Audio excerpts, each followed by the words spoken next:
Check it out. Thursdays, 10 a.m. Mountain Time, noon Eastern. A healthy dose of Jersey Girl wisdom. Live with Rev Jersey Girl.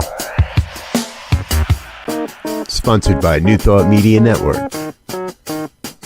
Positively inspiring.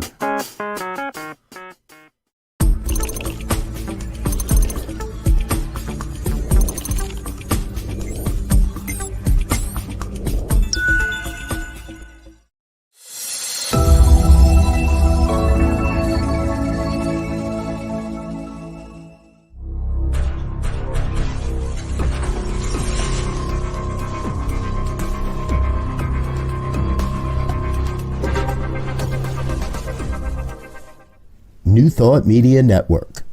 We are a global broadcast network of positive music, media, and entertainment, inspiring humanity's evolution along the journey of enlightenment and creating a world of love, peace, empowerment, and prosperity for all. New Thought Media Network. Positively inspiring.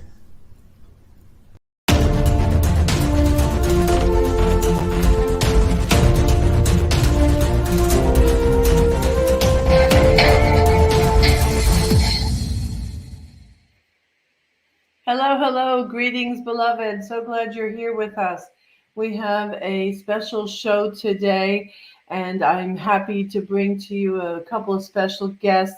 Today's conversation is one of those tough conversations and necessary conversations and courageous conversations, and it is one that I'm glad you're here for.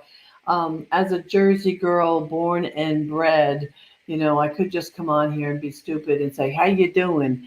But the truth is, we come in all shades of color, and I'm going to introduce to you another one of my favorite Jersey girls today, and then a friend from New England, and we're going to bring you into our world as we have been completely committed to the world of being part of the change, being part of the healing. And so healing the divide is what we're here to talk about today. We did have another guest who was supposed to be with us, one of our cohorts, and technology just got in the way. So Sandy Freed, we love you, we miss you, and but you're here with us in spirit. So let us bring into the studio my very good, very, very old friend, Reverend Jude Denning from Stewart, Florida, from of Unity, Stewart of Florida, and Tracy Amadian. I know I never say your name right. Coming out of Rhode Island. Say it for me, Tracy. Tracy Amadian. Amadian. Oh my God, I'm so sorry. No, I'm always afraid to say it, you know, because I don't want to get it wrong, and then I get it wrong because I'm afraid to say it. Well, I'm so glad you ladies are here to join us and, you know, to be here with me in this conversation. And so let's start, though, with let's do a little self-introduction before we show the video. And then we'll talk about why we have this video and what it means and such and such and such. So, Jude, why don't you start us off today? Hi, everybody. It's good to be back as Michelle's very, very, very old friend. I'm happy to be here to talk about these difficult conversations that we must have. I am the pastor and minister at Unity of Stewart in Stewart, Florida. I've been here for 6 years, and I am born and bred Jersey girl by way of Albuquerque, New Mexico, and now finally here in Florida. And it's good to be doing this work, and I'm looking forward to this conversation. So thanks, Michelle, for asking me. Oh, beautiful. Thank you. You're welcome. And Tracy, introduce everyone to yourself. So, yeah, my name's Tracy Amadian. I am, I live in Rhode Island now. It's my home. It's my chosen home because I was born and raised in Texas. So I come to Rhode Island via Texas. And so I have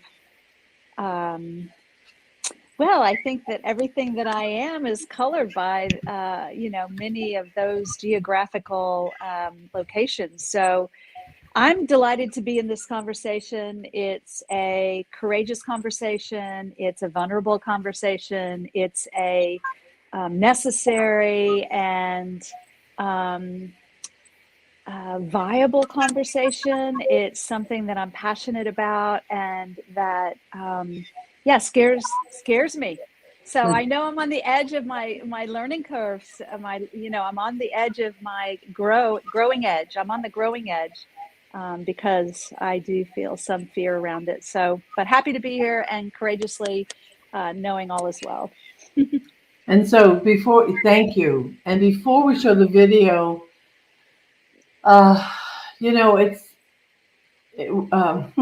we've been doing this work for a number of years, and my community specifically happens to be a community with lovely, lovely diversity. It's one of my favorite aspects of who we are, and all sorts of diversity, inclusion. And I want to answer the question, hair in my mouth, in case someone's asking it, why are these three white women doing this? And I have to tell you, it is because it's our work. If you're white, it's your work. It's our work.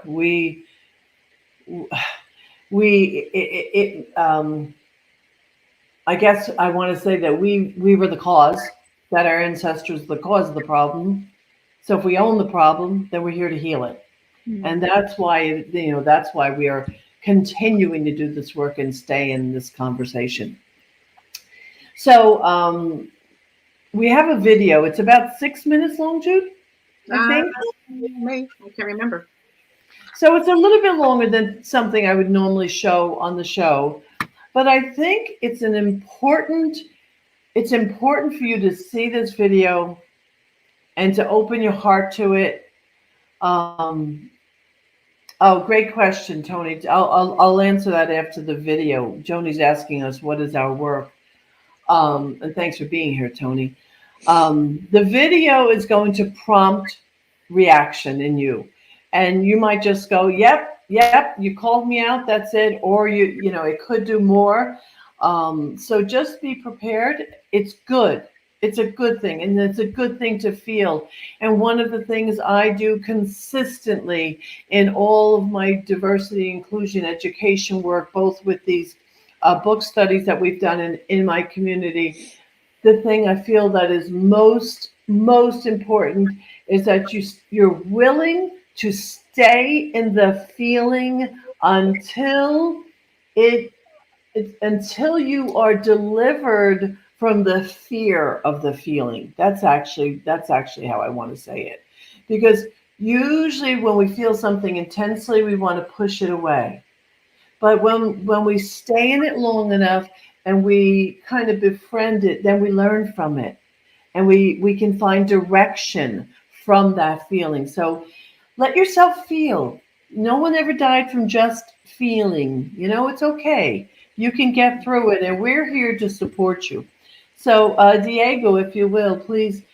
You make the move from allyship to co-conspiratorship. Mm. So the question I want you to sit with is, can you identify, once Dr. Love gives us a definition, can you identify a co-conspirator that you've had in your work? Mm-hmm. And can you break down for us this difference between an ally and a co-conspirator? Yeah, so I bet you can. So the book is about this idea of abolitionist teaching, right? And so shout out to upstate New York. I'm from upstate New York. We don't like New Yorkers, but that's okay. Because when you're from upstate New York, like, where are you from? I'm from upstate. Queens? No. Brooklyn? No. Albany? No, I'm from upstate New York, Rochester, New York, 90 miles from Canada, right? And so, so we had abolitionists in upstate New York. That's where I grew up. And the one thing about an abolitionist had to be a co-conspirator. Mm. I mean, I want y'all for a second to just think about the Underground Railroad. The Underground Railroad freed over 100,000 enslaved Africans and black folks. Right?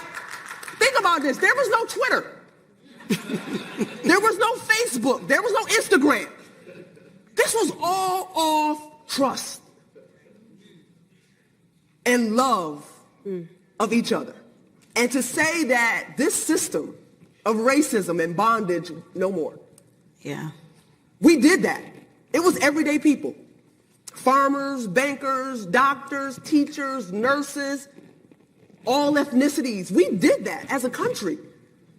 Someone came to your door, gave you a code, you just had to trust them. And so I wanted to bring that back. What would it mean for us in 2019 to think about what it would mean to be an abolitionist and to be a co-conspirator? And in the book, I use James Tyson. Mm-hmm. Now, many people are not familiar with who James Tyson is. You know Bree Newsom. Bree Newsom was the young black woman who took that Confederate flag down in South Carolina 8 days after Dylann Roof went into the AME church. Mm. And I tell the story in the book because I think this is an important story because Bree Newsom and James Tyson did not know each other. There were some folks who got together and said that flag is coming down. They said, and a black woman's going to take it down. They taught Bree how to climb. They had Bree's bail money ready. And that morning, Bree Newsom and James Tyson were at an IHOP. They got the word, come take the flag down. Bree Newsom climbs up on the pole to take the flag down. Now, this is where the difference between an ally and a co-conspirator is. James Tyson, now there's a gate for the flagpole. James Tyson isn't standing like outside the gate. Okay, like, Bree, they coming, Bree. Hey, Bree. No, James Tyson, he is inside. And then the police say, you know what? We can get her down. Mm-hmm. Tase the pole. Mm. James Tyson, because he wasn't here, he was here, said, okay. He put his hand on the pole. That white man at that moment understood why he was there. He put his hand on the pole, and he knew that the police would not tase that pole with a white man, healthy white man, right there. He saved her life. That's what it means to be an ally. You can stand out there, and allies know all the language. They read all the books. They come to the meeting with all the terms. Right? They read the report before you read the report. Right? I always say allies make black folks feel bad. Like, did you read the new Ta-Nehisi Coates book? Damn, I didn't read the new Ta-Nehisi Coates book. Like, you know, I've been busy being black. Right? So I didn't read the new Ta-Nehisi Coates book, but I know it's fire. Right? So they come and they know everything and they good. And then after the meeting, you're like, well, what we gonna do? They go, you're like, hey, they left already? Where'd they go? I'm gonna call an Uber. Right? So that's the difference between being an ally and a co-conspirator. You know, and this is that back to that abolitionist, is to put something on the line for somebody. Yeah. Take a risk to see how to use your whiteness. And I tell folks all the time, whiteness is like a bank.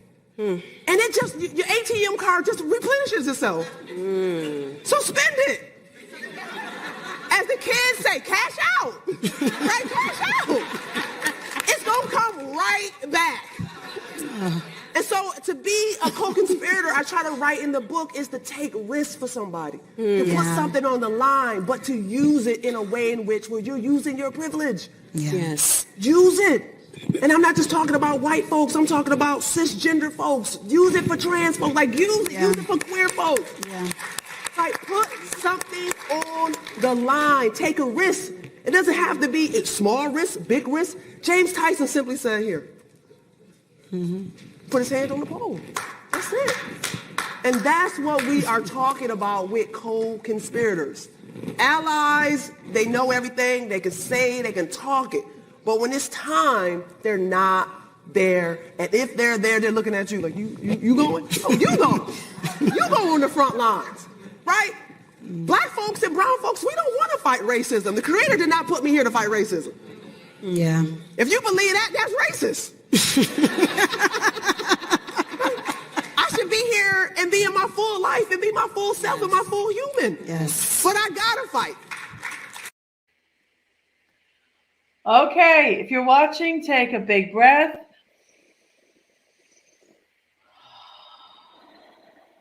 and just feel. And just feel. Because, well, I'm not going to guess what any of you might be feeling, and I'm referring specifically to the audience right now. Your reactions might be all over the place, and I really encourage you to write in the comments whatever it is your responses are. We'd love to see them. But it's very possible you're feeling called out, or it's possible you're feeling upset. And it could be a combination of those things. And Jude, Tracy. Yeah, yeah, she's talking to me, man. Read all the books, know all the words, do all the book studies, and I put very little on the line as a cisgendered white woman of a certain age. I put nothing on the line, or very little on the line. I'm proud of myself. I have a Black Lives Matter sign in my front yard in a pretty conservative part of the country, and that gets garbage thrown on my lawn. That's the risk that I take when I see garbage on my lawn. And so when she speaks about James Tyson and being a co-conspirator, it speaks to me. And the thought that Black people are not here to fight racism. And so I'll echo what Michelle said earlier about what are we doing here, white women of a certain age, and it may seem ridiculous to keep talking about this. It may people, say, well, what are you going to do? Well, the only thing worse than white women talking about this is white women not talking about it, because white women have to be heard. And so I keep going, and I keep doing this work. And I'm behind that video. It did not upset me in the way where I felt like it was wrong. I said, yep, she's talking about me. She's talking about me. So I own that. And I'll look for ways to be co-conspirator. Thank you. I'm getting some feedback. Diego, is there anything I could do? All right, let me see if I can fix it on my side. There's some feedback happening. So Tracy, reactions? Want to throw your 2 cents in here? Yeah, the good thing is that I don't feel resistant to it. I don't feel anything as far as resistance to what was said in the video. Made me laugh, made me tear up. It would be great to have that kind of trust. I think today what I'm learning is that trust is not, it's not a given, right? And everything I listen to is that, everything that I've put on the line today is just willing to have the conversation with people who show up in my life, willing to open up the conversation and ask questions and speak from my heart, and continue to question when people say things like, oh, I just need to worry about my own family. I have enough on my plate to worry about my own family. I can't be responsible or in charge of the world. And I just keep saying things like, well, I think that to believe that you're insulated in your own small family and not that you're not affected by racism and racist behavior is such a white privilege. It's like, it's such a white privilege to not believe that this is not affecting me. And I have that experience many times a day. I recognize that my white privilege gets upset, my white privilege gets triggered, my fragility gets triggered. I'm out there in the world, and I can sometimes, hear comments like, it must be nice not to have to think about these things. It must be nice not to engage in the conversation, to be so insulated and isolated that I can just, happily go along my way without a thought or a care for my brothers and sisters, my neighbors, my friends, people in my life. I just, and it's it's a good thing she said about, the LGBTQ community, the trans community. I mean, these are all people in my community that I'm starting to realize the more I wake up to even just whiteness, the more sensitive I am to just the intersectionality of all of these different communities and where I stand within all of that.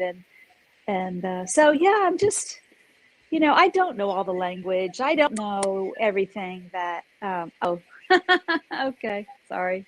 Yeah, it's hard. And in fact, today I showed up, I didn't know I was going to be live on a show either. I thought it was a, behind the scenes conversation. So,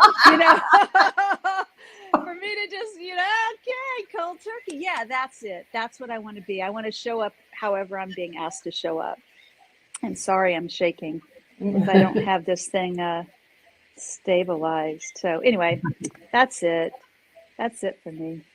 All right. Thank you. I want to do one commercial and then commercial announcement, and then I want to go on. I have some reactions I want to offer.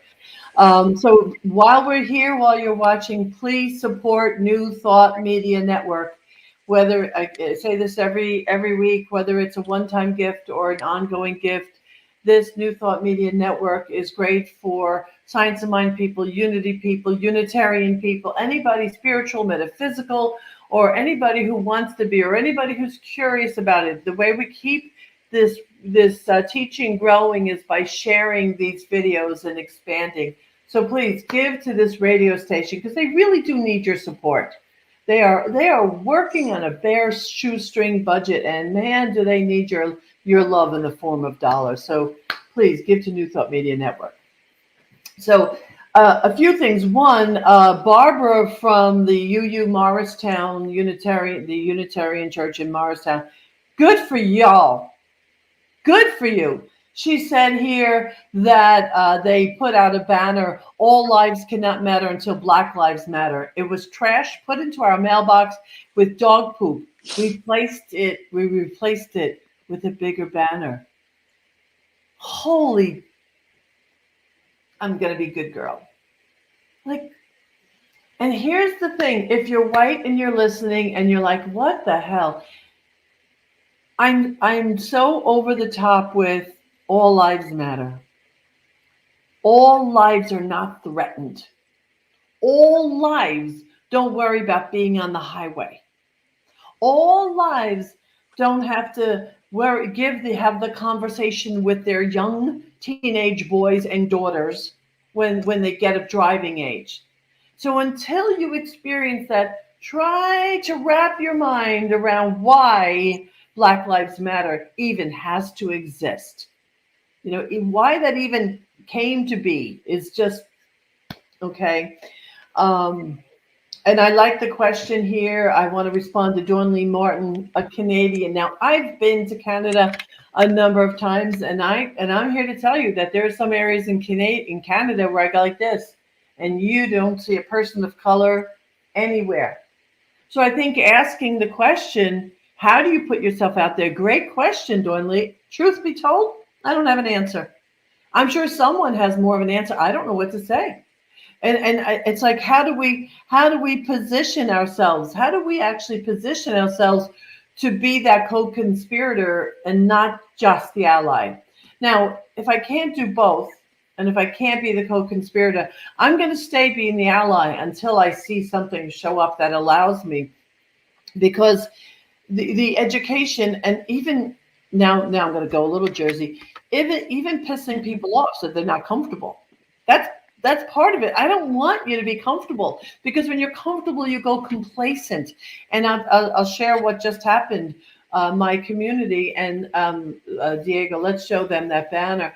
Jude and Tracy is in a program that we're all doing. It's called Healing the Divide. I don't even know if we've mentioned the name yet. Healing the Divide this is the third round of conversations we've had in book studies. And these book studies are going to be happening all over the country. We had a facilitator training already. And if you'd like to participate, you can use this link in order to participate.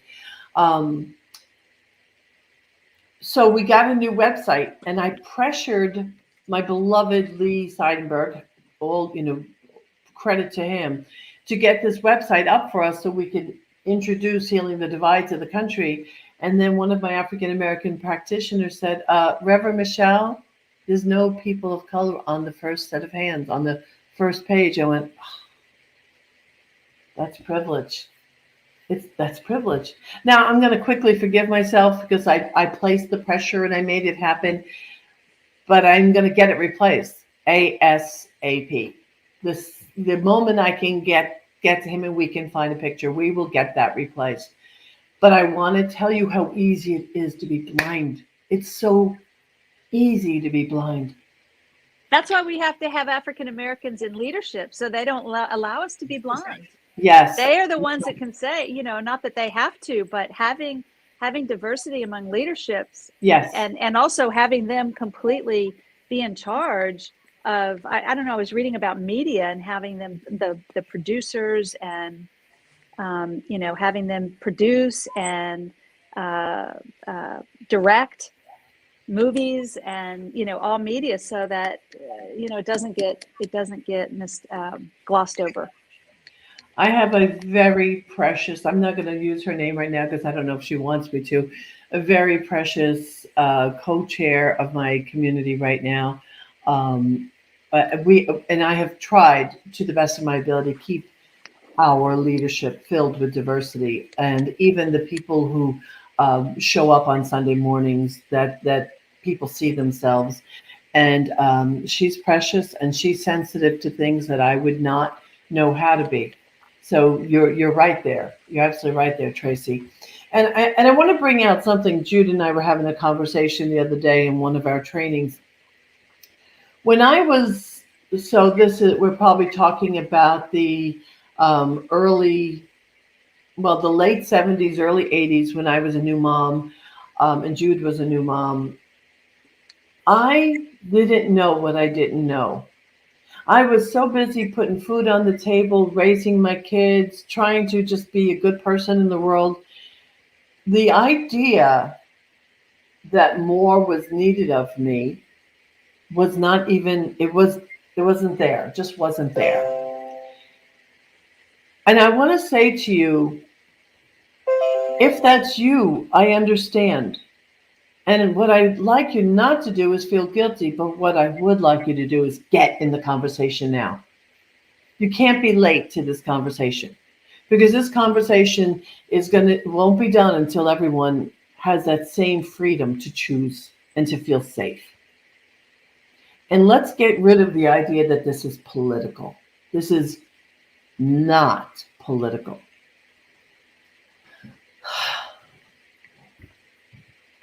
I get very welled up, to be honest with you. Necessarily so. So let's, Jude and Tracy, let's talk to our audience about Healing the Divide, and let's make some invites and, talk about what the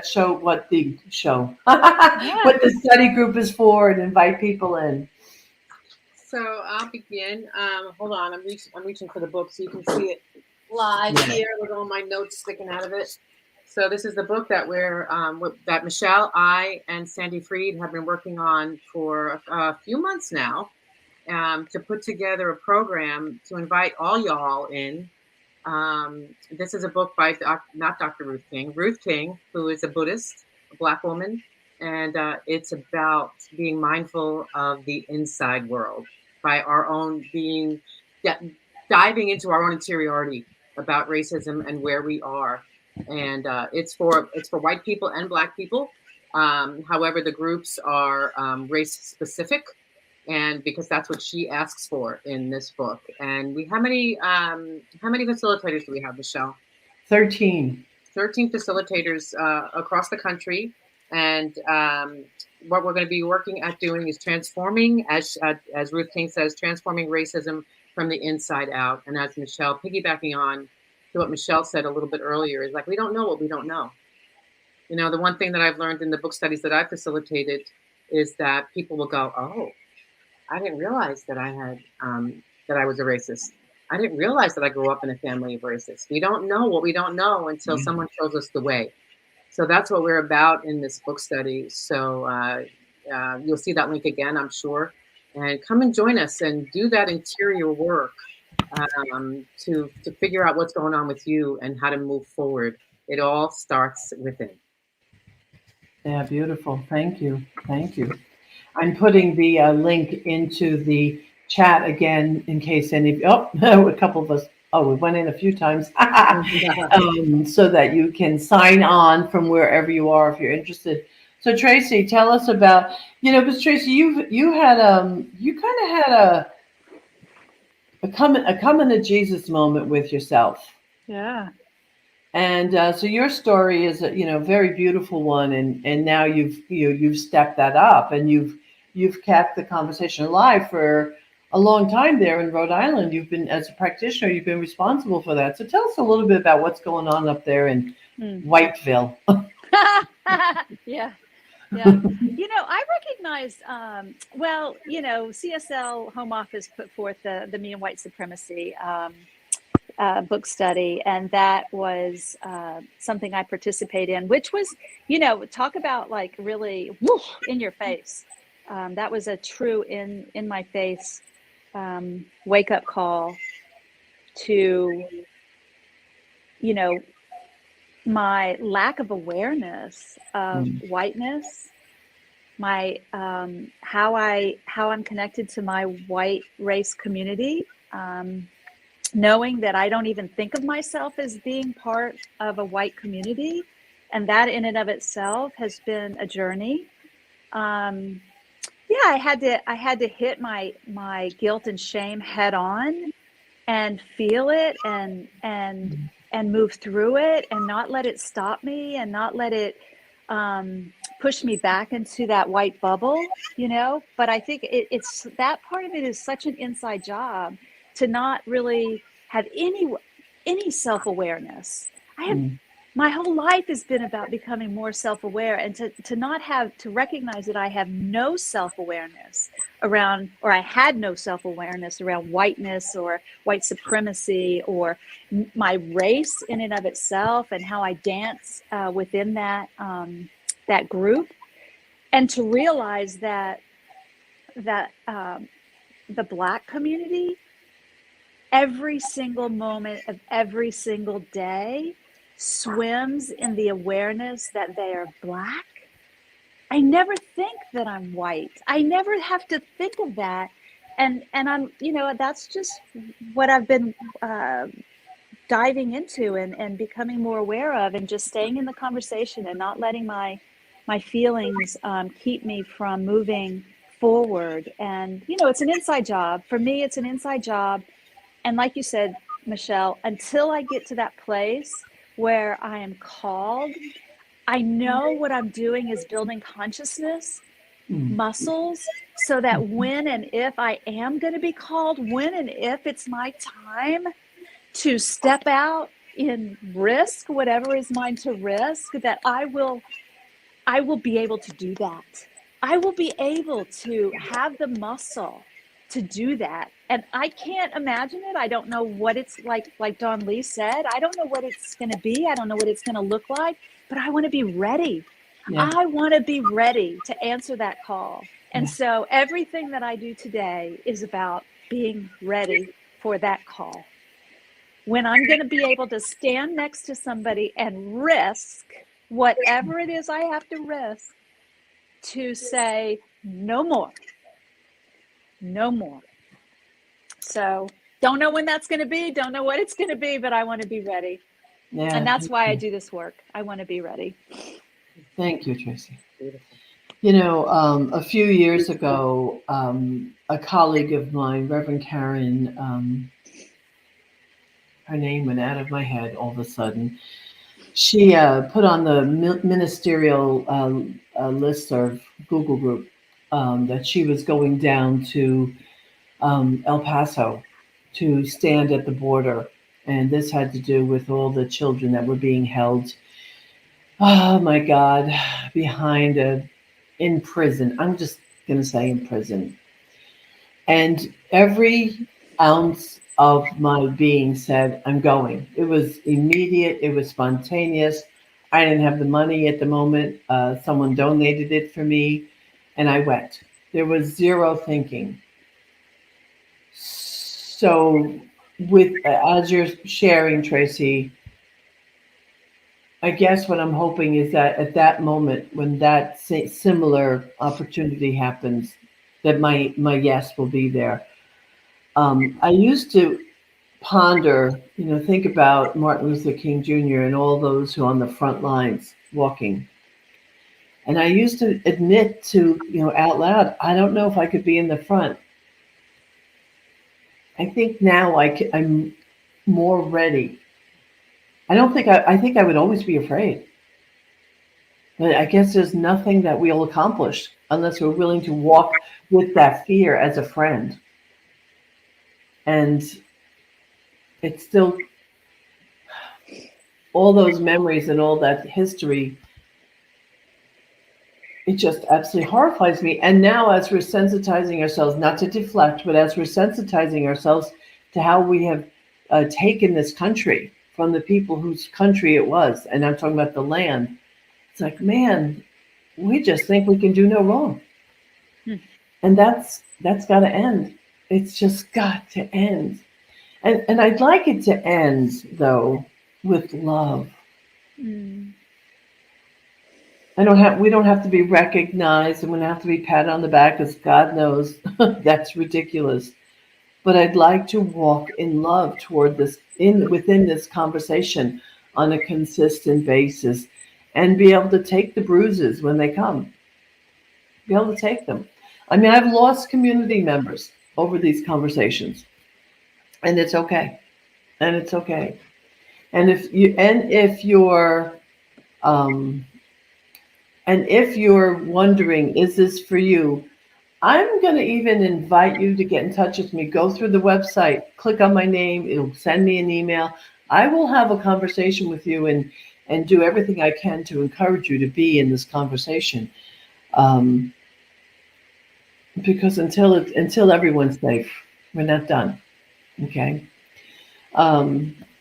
Comments, reactions, more? Just all of that. And I love what Tracy said about, I don't know when it's going to come, but this work is getting us ready.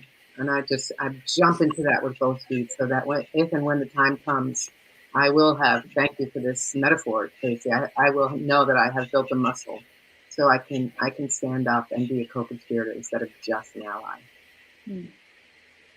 The one thing that I know that you've done right, Jude, and the one thing I do believe I've done right is, even in my blindness, I happen to raise 3 sons who are not racist or homophobic, not consciously participating. I mean, I'm not saying they haven't adopted it. The systemic stuff, they might still be blind. Got that. But what I know is what comes out of their mouth is that they are they would each be equally horrified by the history and what's gone on. And I know that you've raised your daughters in that way, and I know because we've raised our children together. So if those of you, there's some of you out there, and you have children, you have grandchildren, the critical thing for you to do as quickly as you can, if you have not done it already, is to absolutely normalize having relationships with people of color. Normalize having art around and having books, poetry, children's books. That's right. That expose them. Normalize this, which is what the spiritual community I was born into when I was young did for me, and which is probably why my spiritual community has all shades, because that's what I grew up around. So bring your children to the point where it's normal, where it's natural. I shared the story some months back. My granddaughter, we were at a swim meet. Denville, New Jersey is a small suburban town. It has greater diversity than it had even when I first moved here. Lovely. I'm so happy. But my granddaughter at the swim meet, when we were driving away that night, she said to me, "Nana, there were no black people here." I thought, Oh, hallelujah. My 6-year-old granddaughter, or 7 at the time, recognized that we were all white. Okay, I'm good. I'm good with that. I'm not good with that it was all white, but I'm good that she recognized it and has already developed an expectation to have it be different. So what would either one of you give as advice to our listeners as steps? Baby steps or big steps? What would you have them do? For me, I would, so this is the first step, and it may not be such a baby step, but it's ask yourself the question, where am I racist? Where am I? And just wait for the answer. Where am I racist? And then when that answer comes, how do I take care of that? How do I mitigate that? How do I expand my consciousness? And it's not about beating ourselves up, because here we are, white women, white people. We are racist. Every single one of us is racist to some extent, because it's inescapable in our culture and in our society. It's inescapable. And we are so used to it, we are blind to it. So ask yourself, where am I racist? Okay, beautiful. Thank you. Tracy, thoughts about that? I think I like to focus on racist behavior, because I think people always say, "Oh, remember that saying? I don't have a racist bone in my body," or whatever. Like I used to even say that. I think it's about looking for racist behavior. Where do I have racist behavior, or what am I feeling right now when I hear the conversation? What's the feeling? Oh, that's not mine. Oh, that's not mine to do. I'm not feeling called for that. That's not my calling. That's not my road to go. If there's any kind of resistance, it's yours to feel. It's yours to expand. Yeah. Any type of resistance is a red flag that it is yours. And, like you said, Reverend Jude, we all swim in it. So there's not one of us that wouldn't benefit from more conversations, from more exposure, from more self-inquiry, from more what was my experience growing up? What is my experience now? Where do I live? Who are my neighbors? Do I have any Black people in my life? Do I have any Latino people in my life? Do I have any kind of diversity whatsoever in my life, in my grocery store, and to just take a look around, start to notice, I think just start to pay attention, start to recognize that I am starting to recognize that I'm a white person swimming in whiteness, and that there is resistance to anything around that awareness on so many levels, and to just start to pay attention. And I think one thing leads to another. I think we're all guided. But we have to pay attention. And I think the resistance is the biggest thing, because I think from the beginning, it was like, oh, that's not mine. That's not me. I'm not that. I'm not this. Hey. And that's an easy slippery slope. And it's understandable. I want to say it's understandable, because if it's almost as if you're not overtly acting in a certain way, you can dismiss your complicity in what's going on. It's an easy thing to do. And so that's why this conversation is not obvious. And that's why some people they're like, what are you talking about? And if you're one of those people, I understand that this is not obvious, but it's the not obvious part that becomes the dangerous part. It is the not noticing. I mean, I never drive by. I don't know what I think I would do. I would hope to God that I would be called to do the right thing. But every time on a highway now, when I'm driving by a car that's been pulled over, I'm always take note, is that a person of color? I never drive by a pulled over vehicle anymore. And I'm always relieved when it's somebody white. Because that fear has been struck in my heart. And, and part of me wants to say to you, not on my watch, but I'm not that powerful. But we do add to the whole. We all in this conversation add to the whole. Um, and if you don't know, just even join us in the book study. Join us. We'll walk with you. We promise to love you, and we'll promise to even tolerate the stupid things you might say, because we've all said them. And it's a safe place. It's a safe place to bring all of it, to bring your vulnerability, to bring your not knowingness, to bring whatever it is that you bring. We are creating a safe space to have this conversation, and that's really important too. And I'm grateful for anyone who's ever called me out. Like in my blind spots, thank you for calling me out. It didn't feel wonderful at the time, but feeling wonderful is not the goal here. Isn't that it too? To build up tolerance, to actually hear the truth. Yeah. That's the other thing. I have spiritual muscles. I want to build muscles. I want to build awareness muscles so that I can do what is mine to do when I'm called to do it. And I want to build up tolerance so that I can hear and accept when somebody says that's that's racist behavior, Tracy. Because of the people in my community, and because of our diversity, I have people that I deeply love. And when I want to shake myself into action or into staying in this conversation, I ask myself, how Tony Hamilton is saying, if I'm white, why should I bother? Because you're my sister, Tony. That's why.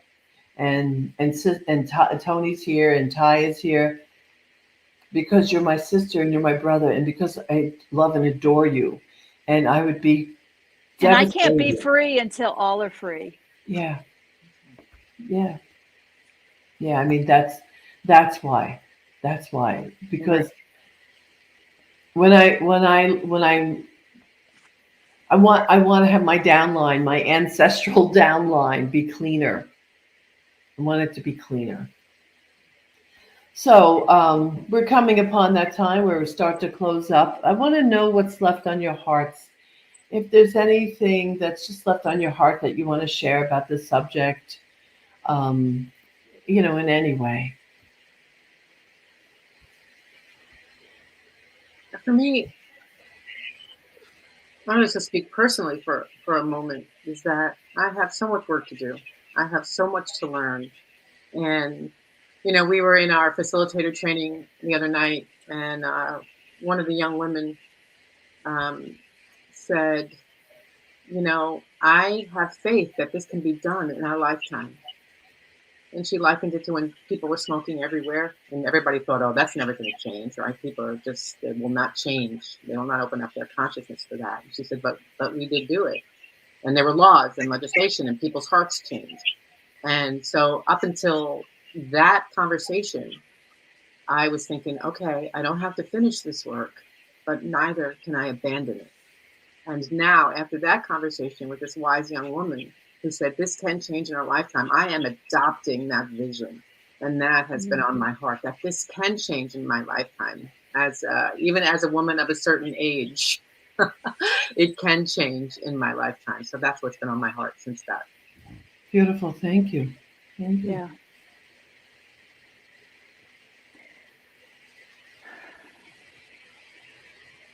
Mm-hmm.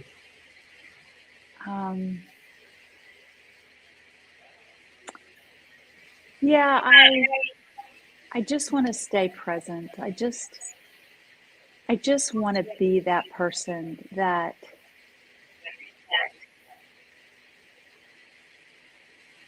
I just want to stay engaged enough so that one morning, one day I wake up and I am a friend. I am a friend to all. People feel comfortable in my presence, that I'm aware of what I say and how I think and what I believe in a way that is more inclusive, more